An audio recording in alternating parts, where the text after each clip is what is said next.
And then very recently, we had 27,000 people on the website in one day. That's visitors, sessions, right?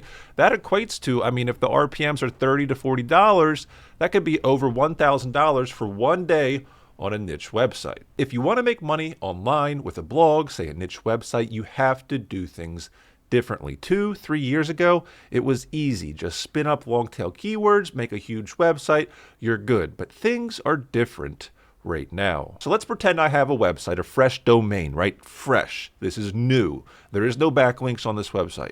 How can I make a considerable amount of money within 1 year? What was the strategy I would use? What tools would I use? How would we do it in general? And that's what we're going to talk about in this video. Now, starting off, we're going to talk about the basics. And I want to say, I think you can make a lot of money even before a year, but it starts at the basics. So a good host for a website matters more than you know. Why? Because speed is king. Nowadays, mobile, right? Speed is king. You have to have your users happy with what you have going on.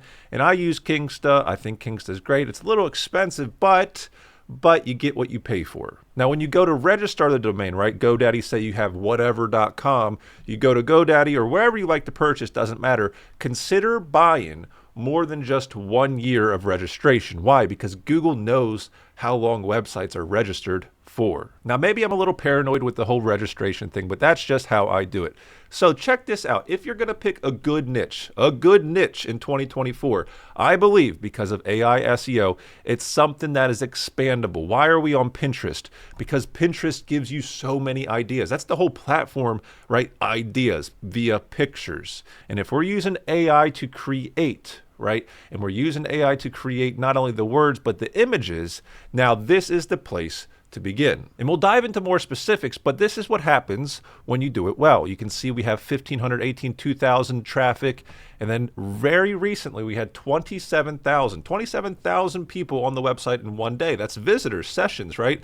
That equates to, I mean, if the RPMs are $30 to $40, that could be over $1,000 for one day on a niche website. And to dive farther into the analytics, this was yesterday. If I do the last 7 days, the website's received 63,000 sessions. It's this website right here. We've been building it together on this channel, so make sure to subscribe if you like this type of stuff. But the goal is to maintain that type of traffic, right? 20,000 plus visitors a day equates to a considerable amount of income. And one of the main ways we've been able to achieve that is to think differently. We're thinking way differently than before. Long tail keywords, they're still a thing and they still work to a degree. It can't be your whole strategy. When you start thinking like a Pinterest account or a Facebook account and blending that with a blog, right? Visuals, media. How do you cater to a wider audience? How do you have better headlines? Then you'll start to see explosive growth. And the growth happens because you're casting a wide net quickly, right? We'll get into the quickly part, but this is very, meats and potato type of stuff. If you want this spreadsheet, it's on my website. I'll have it's free. You can get it in the description of the video. But this is how I structure articles, right? This website right here, structured in the same way. If I go to this article right here, the 41 best air purifying plants for beginners, and we scroll down and the H2s are the plants that I can click on any of them, and I go to the specific aloe vera, plant guide. So in the same way, this is an example for mattresses, right? The top 10 mattress brands. And here's the top 10 mattress brands. In this article, right, everything in this column denotes a specific article. I'm going to link down to each of these. So for this article right here, I'm going to bold it, right? The slug would be this right here. I'm going to paste it. That's what it would be. So let's go here. It'd be whatever.com /Tempur-Pedic, right? That would be that, matched with that. But then this is where it gets fun. These ones right here, they serve a different purpose altogether. These can complement, I'm going to highlight them, right? Let's just highlight them something yellow. These can complement everything on this mattress website. We were talking about niches, right? It has to be a tight niche still to a degree, a mattress website. We're not going to have a house website where we talk about mattresses and end tables and whatever. I would just have a mattress website. But these often would be seen as filler content, but they serve a purpose. So 5 key features to look for in a child-friendly mattress. Could link to, say, Sleep Number over here and Lisa, because those are the best ones for child-friendly mattresses. But then you can repurpose that article in many many ways. And it all starts here, right? An article. I click a button and I get an awesome, how many words is this? 3,000 word article on the 7 insider tips to extend the life of your mattress, etc. This one right here, row 10. That's what we're making. The point is, a click of a button. I'm coming here and I'm making it. It has an awesome, look at this. I told it to talk about these different brands. And guess what? Each of these little things here in this column could be linking out, internally linking, right? Very, very easy to do. Types of mattresses. This table right here is not found anywhere else on the internet. So easy to create content now. And if you're doing it by scratch, if you're still doing it scratch, I'm telling you, you'll save a lot of money if you do it this way. But let me ask you an abstract question. Why do I need this article? Why do I need any article on my website? It's because when I have someone come here, I'm going to have ads here, ads on the sidebar. You know, no one likes those pop-up ads right in your face, but if you're aggressive with ads, you're going to do that. You'll make more money, but you may have a downside to that too, such as HCU. That's one of my theories. I don't know. You can tell me in the comments. Do you think aggressive ads lent to websites getting hit by HCU? Correlation, causation, let me know what you think. But this is the tool I use, SEOwriting.ai. I use this for the most part. I am an affiliate, so I'll have a link, a discount link in the description, right? I've created over 1,000 blog articles with this tool so far. It's super, super easy. And we're able to pace faster and faster and faster as if we had a team of 15 writers on our side. Now, I want to show you a big, big, big problem with just what I showed you, right? If you're just going to stick with that and nothing else, I'm going to go through one of these blogs. Let's find a good blog to show you. All right, do you see this right here?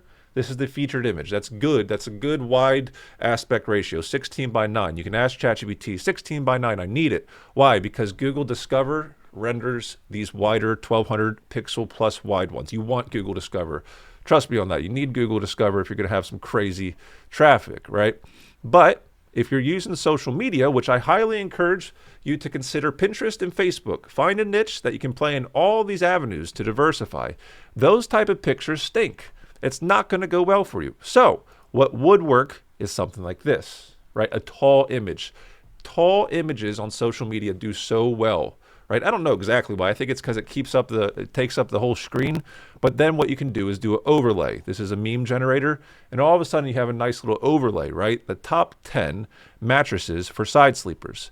So what you have to do is actually care about your blog enough to customize it. You know, you can send out 1,000 blog articles, but will they rank? So what you have to become is like a chef. You have to taste the ingredients every day and see what's working. So this is on Bonsai Mary. Today, we're about halfway through the day. We've had 15,000, almost 16,000 visitors. That's great. But here's what I care about. Active time spent. How long are these people on the website? Do they like it? Do they not like it? Is it a good experience for them, right? So these are the specific pages over the last 30 days and what kind of traffic they've had. So the money tree, right here, engagement of 2 minutes and 35 seconds. This one right here, spider plant, 2 minutes, 15, 2 minutes. That's great. The peace lily, right, has had 2,000 some visitors and has over 3 minutes. If you see an outlier and it's like 1 minute, you have to be like, oh man, what's wrong with this page? You have to revise it because Google's a feedback loop, right? It looks at the engagement and ranks accordingly. So why does this page, goodness gracious, Philodendron Pink Princess have only 14 seconds of engagement? That's a huge outlier in a bad way. And the reason is because social media is sending traffic there. And that's a whole different beast altogether. Now I want to show you something very, very important. I typed in the best mattresses into Google. This came up first, right?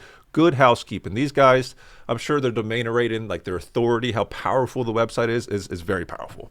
But if I do this, and I do search image, so I right-clicked, search image with Google, right? Check this out. This is very important. Find image source. Do you see that? I'll go back. Do you see this up here? Click that button on things on your website. And Google will tell you where it thinks this picture originated from. We see Good Housekeeping throughout. Good Housekeeping. Very, very nice. Now, if I go to a different niche, let's see what happens. For examples, let's just do the top 40 places to visit in Greece and scroll down.